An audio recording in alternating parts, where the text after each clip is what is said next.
I hear what you're saying, but the quantities are small.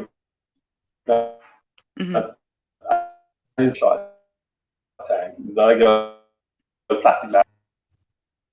It's Mm-hmm. something that and that would be strong enough years after its useful life has been used up. Because with Mm-hmm. agriculture, to get a return on investment, you need your supplies or your infrastructure to last so that you can recoup your investment. Mm-hmm. You want to buy some sort of paper-based sheet, and then within a couple of months Right. you have to replace It's it. so And true. right, it's just like you say, okay, I'm buying a tractor for $100,000, and it's only going to Mm-hmm. last me a year. Are you going to buy that tractor? No, Are you going to that do? doesn't make It's any not even financial practical. sense. So I'm sure the government will come, when it's time for us to replace some of them, they'll make some sort of exception because look, it's our food security. You have to Mm-hmm. balance it. It's not all the total environment, and then you go starving and die, and then what's the point? Mm-hmm. But there'll be there's some I'm sure allocation for that sort of thing because it's not polluting on a large scale. True, because So it's not something you're just using and throwing away every no, time, every day you're throwing away a fresh set. It's been how it's 2009, it's over 10 years. So yeah, I think the life of that, and at the end of that life cycle also, I'm pretty sure you could probably send them back to be to be recycled. disposed of properly, right? Right. So that it So it's doesn't end nothing up in the huge, landfill. no, right? Right. So things like that we have to work on with the Mm-hmm. authorities when that time comes. But in the meantime, they're still working and working well, so we don't have an issue with that. So that's the hydroponic part, the aquaculture part, and that's how we kind of got started.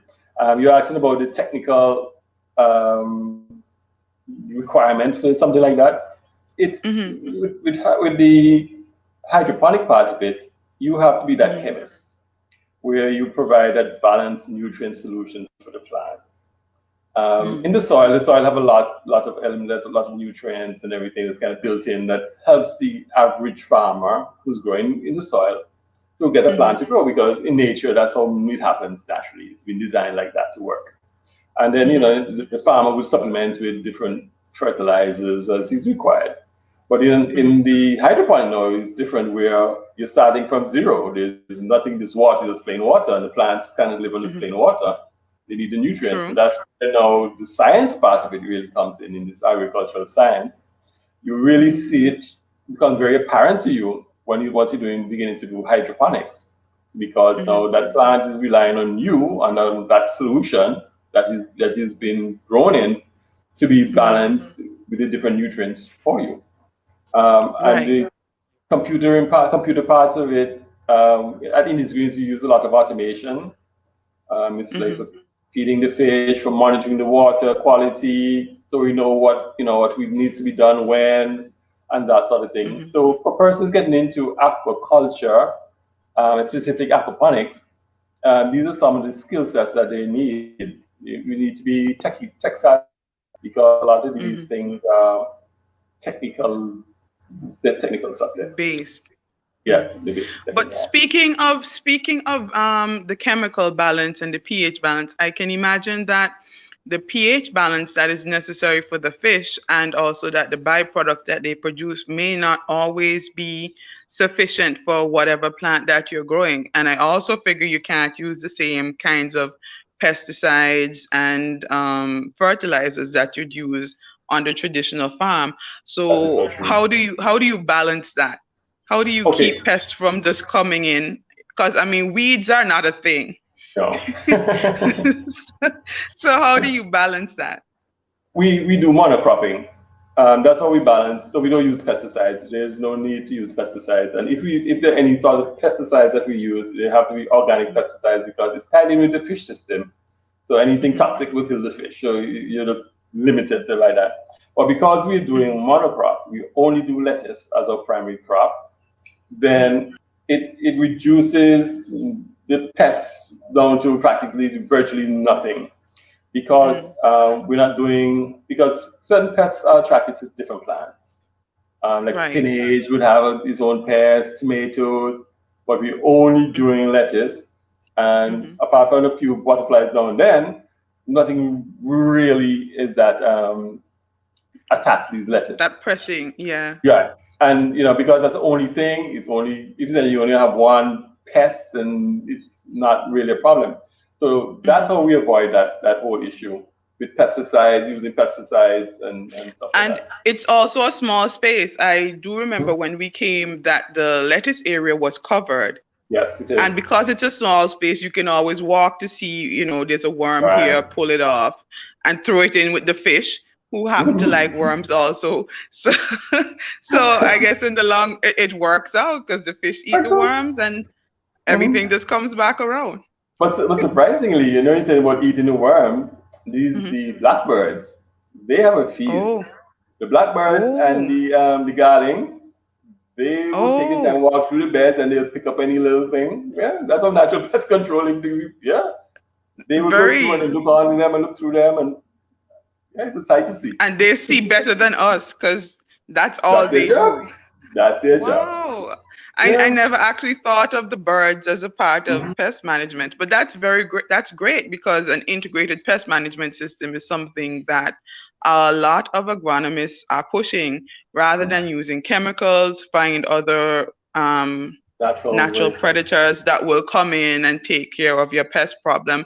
And it's healthier for us, the people who are going to eat the food anyway, because there's no actual chemicals. Right. It's as And nature would have intended. that's right, and that's why we encourage the birds. If you've been to Indies Greens, anybody has been to Indies Greens, we pride Mhm. ourselves on our flower garden.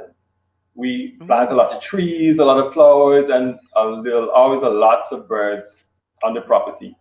So we Mhm. have, besides the lettuce, we have an every do event, so we'll come to that shortly.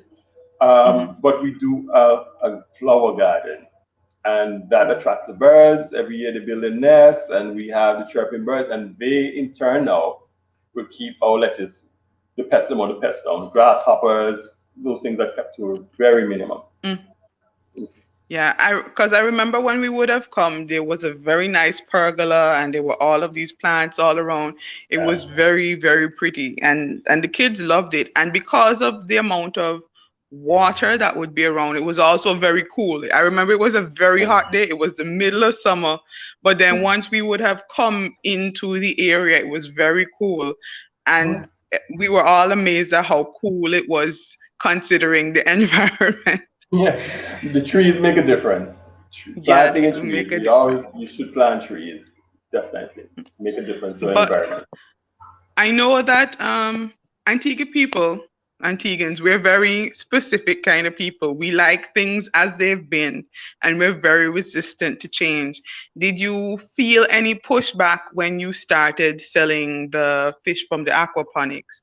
Because Yes. they weren't, just wild caught fish. Because I know how we can be, and there's always a lot of propaganda about, oh, they're putting this in it and they're giving them steroids and it go make you sick. So how did Yes. you did you encounter that and how did you overcome that? Yes, we did encounter that because when we started, tilapia was like right down on on the scale of types of fish species which were cultivated by Mm-hmm, aquaculture means. Tilapia was way down mm-hmm, in 2010. And now it's either number one or number two fish is being cultured. So mm-hmm, back then, once we started, it was something unknown to Antilles because we don't have a lot of fresh water naturally, large bodies of fresh water. So our fish mm-hmm, always came from the sea. mm-hmm, And, when you look at the fish coming from the sea, the reefs, they're very pretty, colorful, pink, blues, reds, mm-hmm. yellows. And the tilapia is just a gray. So people were, Like pond fish, like collie basically. yes, it's a similar Mm-hmm, species, similar, mm-hmm, the same species, but different variety. That's the type that mm. we do. We do the Nile tilapia. The ones that in our ponds are the Mozambique tilapia. Those are Never knew populated. that. Yeah, we do the Nile. So yeah, so that's the Cali. It's still the same tilapia, but it's the Mozambique tilapia. That's what we would call it. We locally call it the Cali. Oh, The ones Cool. that we grow is the Nile variety, better Mm-hmm. growth rates, can take the hot water temperatures, the hot environment temperatures. Yeah, Mm-hmm. so we got that. People were reluctant to try it, to have it, and that's where we started to do our weekly fish fry. We said, look, we're going to show people how we prepare the fish. It's just like any other fish that Mm-hmm. they're accustomed to eating. But what we can guarantee is that you can't get fish poison from our tilapia. It's not a wild fish that's eating whatever is out there. You will never get Mm-hmm. fish poison. And we found people who are sensitive to the sea fish can eat the tilapia and have no issues. So we started That's right. this a fish fry, and Mm-hmm. it grew from there. People, oh, it's like regular fish because people used to ask, um, is the tilapia flat fish? I said, no, it's a regular fish. But because at the time, the only time we saw tilapia here in Antigua was the fillet. We never saw the whole Mm-hmm. tilapia. So in people's Right. mind, it obviously came from a flat fish. The tilapia is a flat fish. So I said, no, but after people got accustomed to it, I said, well, it's just like regular fish. It's no different. Mm-hmm. So we started doing a fish fry, and that fish fry led to more people coming and liking the environment and seeing the hydroponics and liking the gardens and said, look, can I get married here? And there began our events, in these greens events, where you can get Right. married, and we have Having the little whole baby showers and parties. right, private Right. dinners, and that's why it began. It began because of that same problem with people saying that I don't like this fish. I haven't seen that fish. And we said, look, Mm. here it is. Just present it in the way we do the Johnny cakes, like bean salad from our garden. And you said, Mm-hmm. oh, fine. And that now adds some diversification to the whole operation of India's Greens, where we Mm. produce the fish, we produce the lettuce, and we use it in the event spot so people have a fish fry and come and go from there. So that is how now we've kind of the side way now into doing the events. And it came out of just that need to get our product out there. Mhm. That's great. I like to see how it grew organically from one need to another avenue for, discovery of self within the entrepreneurship. Because sometimes, as you would speak to persons, they have in their mind, this is what I want to do. And because they're so focused on, well, this is what I want to do, when other opportunities and pathways come up to expand their business beyond what they would have initially thought it could be, they don't take it. And it's often sometimes to the detriment of their business, Yes, because when you look at the statistics, you realize that many businesses, well, most of the businesses that entrepreneurs in Antigua would start up would fail within the first 3 to 5 years. And so just hearing you speak about, you needed to get the people to become accustomed and how that segued into a whole new product for your business, I think is something that entrepreneurs need to learn. When you get opportunities, don't just say, well, this is not what we do and brush it off. It's something that you could run with, and now you have, in these greens events. that's right. But I know that COVID has affected every aspect of our lives at this point. How has it affected Indies Greens? I know the events part, we know we're no longer able to have a lot of the social events that we would have been able to do before, but how would that have also affected, production and management on the farm? Because it does take people, even though it's highly computerized, to, harvest the lettuce and stuff like that. How has it impacted the business? Well, the COVID has had a negative effect on our business. Prior to COVID, we used to supply a lot of our products to the hotel industry, and that is non-existent now. We used to do a lot of Mm-hmm. like restaurants and stuff like that. So that has really taken the base out of the business. In addition, Mm-hmm. we prior to COVID, we were partnering with the FAO, the Food and Agriculture Organization of the United Nations, Mm-hmm. where we have a training center here at Indian Screens, where we Oh, train aquaponics and hydroponics, yes. And we've trained people from around the region, from Barbados to the Bahamas and everywhere in between. We've trained a mm, lot of people from around the region, right here in Antigua in the aquaponics. And the COVID now has put a stop to all that because there's no in-person tutoring and that sort of thing, and it's more. Right. And you still need to through the travel restrictions and stuff like that. That will Yeah. really put a negative spin to A the damper whole. on things. Yeah. I can imagine. Yeah. Yeah. But I So mean, the pandemic must come to an end. So, I mean, at some point, we're all going to be getting back out there. So, where do you see us going as we come out of this? Where do you see Indies Greens going? um, How are we going to evolve? well, that's one of the keys to survival. I mean, this means we've always evolved. We've always, as you're Mm-hmm. taking those opportunities that have come our way. It Mm-hmm. started with the events, all the way to the training center and doing the training. Mm-hmm.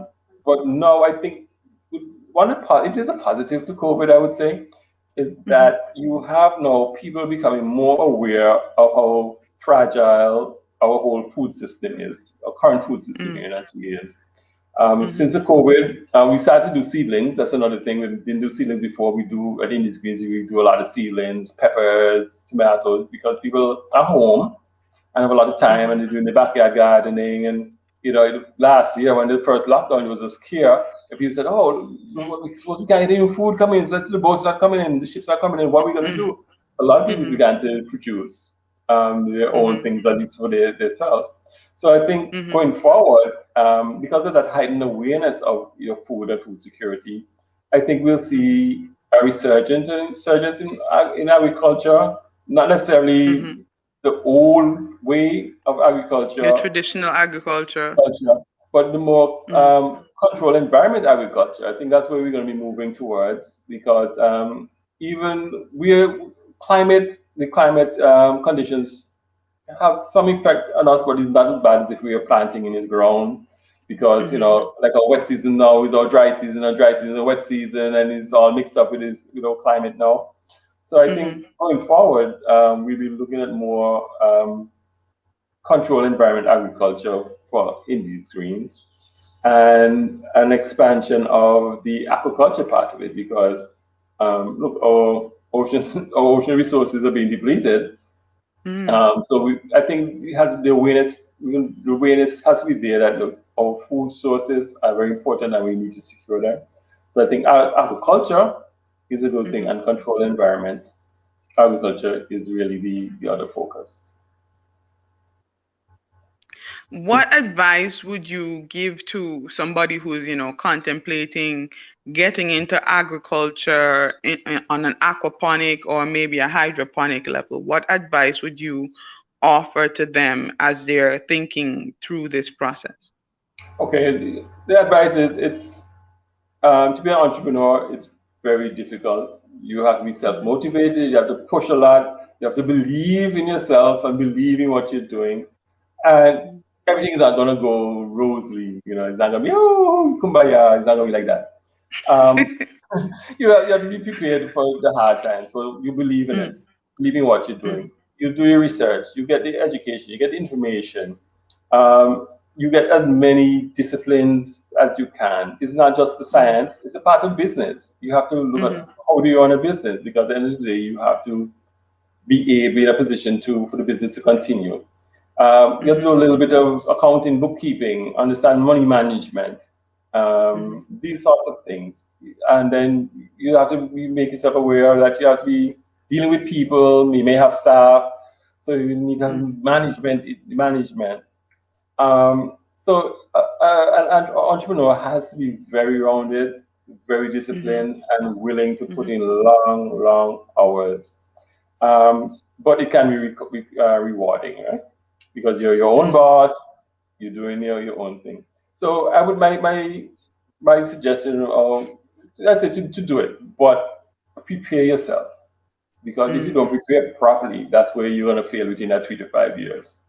Take a little extra time now to make sure that you have all the tools available. And when I say tools, not necessarily the pipes and the cutting and the saws and whatever, screwdrivers, the computers, but the knowledge. I think that's the way it starts. You start with the knowledge. Make sure that you're equipped with the knowledge, the right information, speak to the right people, do your Mm-hmm. research again, you know, so Ask retool yourself. questions. What was that? Don't be don't be afraid to ask questions. No, not at all, not at all. You know, and speak to persons in in our environment. A lot of people nowadays looking at YouTube and Instagram and Facebook for their knowledge. Mm-hmm. But a lot of these, some of this information you get now, you have to be very specific and sift out a lot of it because Mm-hmm. people put up the information sometimes for the wrong reasons. They maybe want clicks or views or be popular, but not necessarily Mm-hmm. give you the true information. Because Mm-hmm. the true information may not be glamorous. All right. And So, what works for them mightn't work for you because they're somewhere else. So right, it's a completely different setup. completely different setup. And that's why we Right. tell people we do consultations also. Mm-hmm. And people come and say, oh, well, it starts on YouTube. And say, look, they didn't show you the failures. And as you said, you're not in the same environment. They tell you what to do, but we're going to tell you what not to do. Because what not to do is Yes. sometimes much more important than telling you what to do. Yeah, do all that, but just don't do this one thing. Do everything Mm-hmm. else, but don't do this one thing.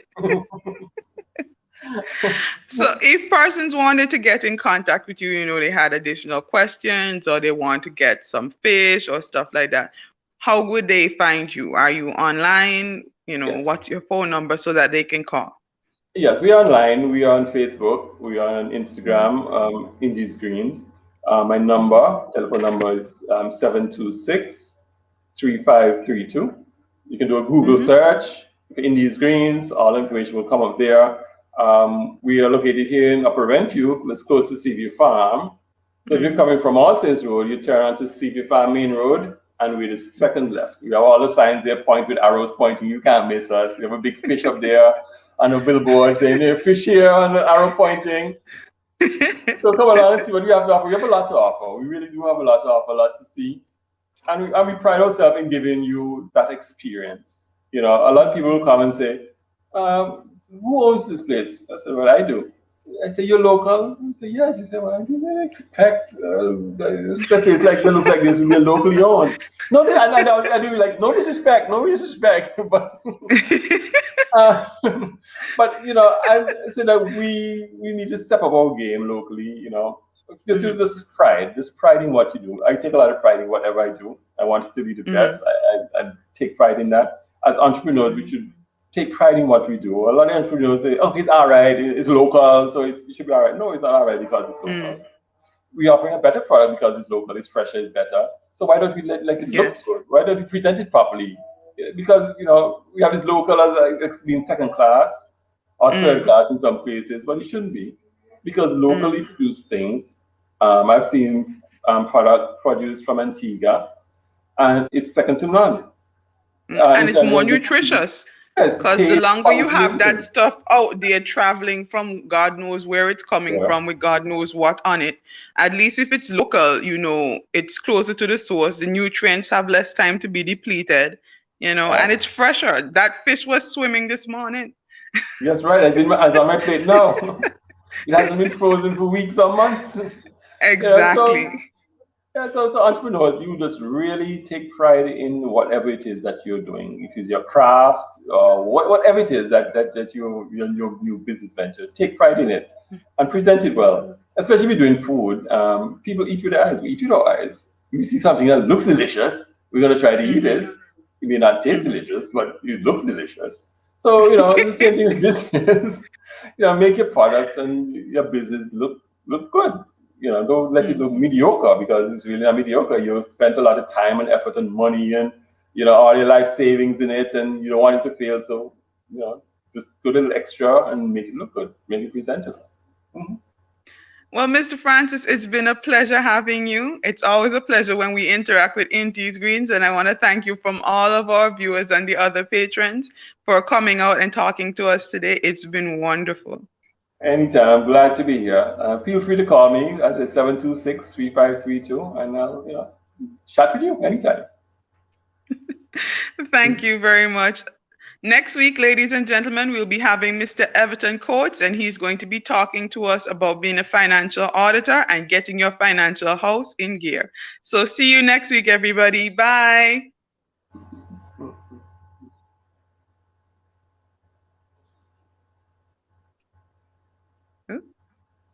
Oh dear. But I find sometimes as locals we tend to discount the local products.